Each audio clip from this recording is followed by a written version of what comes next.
Hozirgi kunda ko'pchilik katta hovlilarni xohlamayapti. Biz ham taklif va talablardan kelib chiqib sizlarga ikkita shinam va chiroyli bo'lgan kottejlarimizni obzoriga kirishdik. Ko'rib turganingizdek, juda ham chiroyli bo'lgan kottejimizga ikkita, uchta mashinani bemalol joylab qo'ysa bo'ladi. Tashqarida ham bemalol ikkita mashina uchun joyimiz bor. Ko'rib turganingizdek, shinamgina zeleniy zonalari, chiroyli fasadlariga ega. Binoga kirgandan keyin bu uyda o'zimni ham yashashga ishtiyoqim oshib bordi.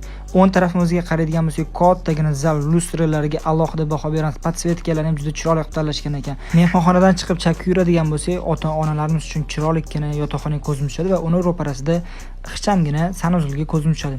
Buni men birinchi qavatda ikkinchi mehmonxona deb o'ylagandim, lekin ko'rib turganingizdek oshxona ekan. Oshxonadan bemalol hovliga chiqsa ham bo'lar ekan. Endi podvalni ham sizlarga ko'rsatib o'tamiz. Podvalni ko'rishingiz mumkin, ya'ni bitta kattagina xona qilib ishlab qo'yishgan ekan. Bemalol yosh bolalarni o'ynash uchun yoki boshqa bir qancha narsalar uchun sharoit qilib qo'ysanglar bo'ladi. Endi sizlar bilan ikkinchi qavatga ko'tarilamiz. Zinalarga ham alohida baho beramiz.